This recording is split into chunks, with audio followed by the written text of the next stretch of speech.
صباح الخير عليكم، عاملين ايه؟ يا رب دايما تكونوا بخير. جايلكم فيديو جديد، والنهارده هنعمل الطحينه البيتي. قد ايه هي بتبقى جميله، وطبعا بنوفر في في اسعارها، لان هي بتبقى غاليه جدا بره، جدا جدا يعني. فانا قلت لا، انا هجيب السمسم واجيب السوداني والدقيق والزيت ونعملها مع بعض. مفيش اسهل منها اصلا. تمام. بصوا دلوقتي احنا جبنا اهي الطاسه، هنحط فيها السوداني. تمام. هنحط عليها كمان السمسم. تمام، وهنحمصهم على النار. تمام، هما متحمصين بس مجرد ان هما هيسخنوا. تمام. كمان ممكن نحط عليهم الدقيق عشان كل الحاجات ايه تسخن مع بعض. اوكي، الدقيق مش لازم ان احنا نكتره.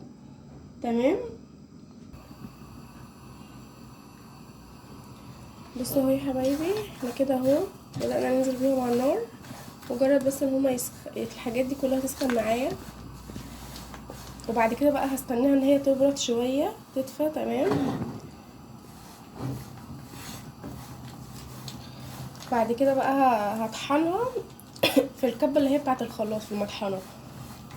تمام. اهو بصوا ماشيين مع بعض خطوه بخطوه.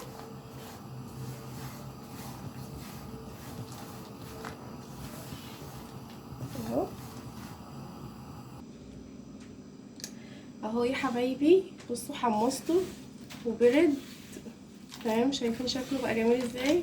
دلوقتي هنبدا ان احنا نطحنه. ده الدقيق مع السمسم مع السوداني. تمام، ممكن نعوز دقيق تاني على فكره، يعني هنشوف.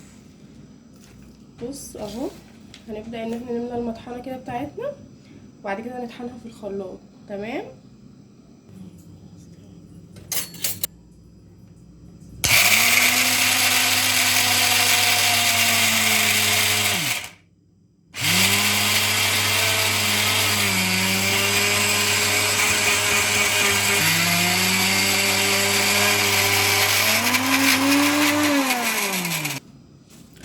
بصوا يا جماعه، شايفين هو ده القوام المطلوب؟ شايفين مفروله وناعمه ازاي؟ تمام. بصوا اهو، هنبدا كده نحطها في الطبق.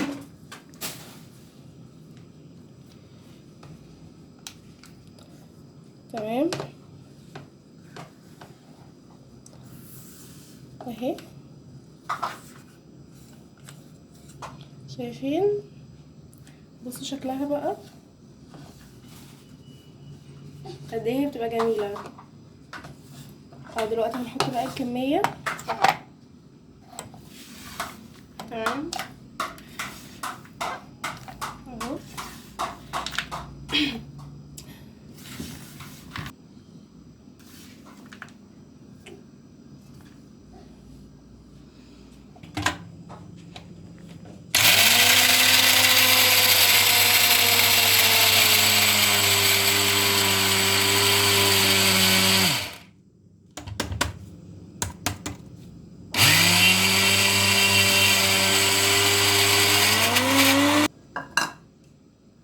بصوا جميل جدا يا جماعه.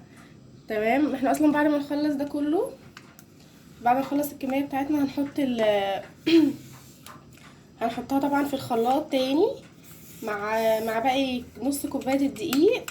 وهنحط لها بقى زيت، يعني الزيت على حسب ايه، يعني هو المفروض كوبايه، بس هنشوف هي هتاخد كوبايه او اقل. تمام. اهو هنخلص باقي الكميه مع بعض. اهو يا جماعه الفيديو مفسر واحده واحده. وطبعا الحاجه لما بنعملها في بيتنا طبعا بتبقى انضف. احنا مش عارفين بره يعني حاجتها ايه، واصلا الطحينه بره غاليه جدا. طب وليه؟ ليه نشتري حاجه غاليه قوي كده؟ بربع كيلو سمسم بس وربع كيلو سوداني عملنا برطمان كبير جدا من الطحينه. تمام.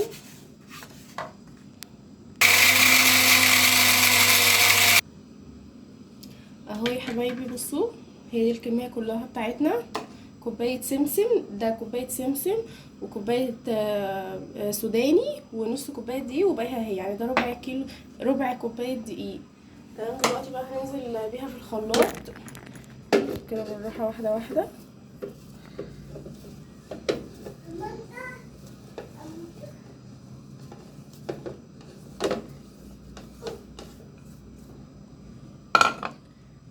برضو اهي. تمام، هنزل بباقي ربع كوبايه الدقيق. هنملى، بصوا زيت يا جماعه، لازم زيت نضيف، ده زيت عافيه. تمام، هنملى كده الكوبايه. الطحينه اللي بيحفظها الزيت. تمام اهو،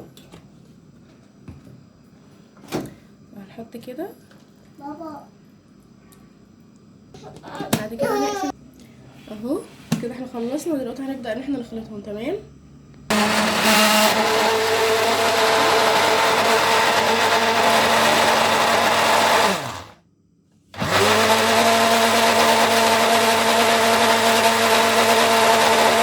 شايفين يا جماعه عملت ازاي؟ ده قوام الطحينه الخام. تمام، هي بيبقى لونها كده اهو. انت طبعا لو عايزه تفتحيها عن كده حطي دقيق عادي براحتك، بس الدقيق يعني لما بتبقى الحاجه خام كده احسن، يعني دايما قللي الدقيق احسن. تمام،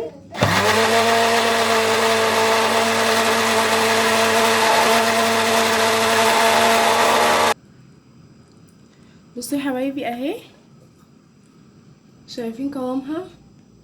هو شايفين اللون ولا لا؟ مش اللون اللي بنجيبه من بره. وطعمها مش قادره اقول لكم عليه، بجد يجنن. شايفين عامله ازاي؟ تحفه. بصوا اهو، جبنا حاجه عشان نفضيها فيها ونحفظه في التلاجة. تمام، برطمان. دلوقتي هنبدا ان احنا ندلق. شايفين قوامها؟ شايفين اللون؟ عايزين يا جماعه تفتحوا اكتر من كده يعني زودوا دقيق. تمام،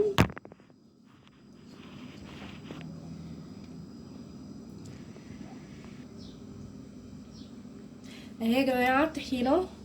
شايفين جمالها؟ بجد خطيره قوي يعني. تحفه تحفه. شايفين القوام؟ هو في كمال كده، بجد جميله، وحاجه عاملاها في بيتك نضيفه، موفره طبعا تمنها. يعني شوف الكيلو الطحينه دلوقتي بكام؟ وصل ل 200 جنيه، يعني ب 30 جنيه. ب 30 جنيه بس. بصوا عملنا، يعني عملنا برطمان قد ايه. البرطمان ده ممكن يجيله كيلو او كيلو الا ربع، حاجه زي كده، وبمكونات بسيطه، عباره عن سمسم وفول سوداني ودقيق وزيت. تمام، ايه رايكم؟ بجد تحفه. شايفين اهو؟ يتقفل كده، تحفظيه بقى في التلاجة. تمام، ووقت ما تطلعي بقى تعمليها بقى اللي هي بالليمون. تحطي ليمون وخل وكمون وملح وكلي بجد جنب مشويات، جنب ملوحة رنجة، بجد بتبقى جامدة جدا. يلا باي باي، اشوفكم في فيديو جديد. ما تنسوش تدعمونا باللايك والاشتراك. باي باي.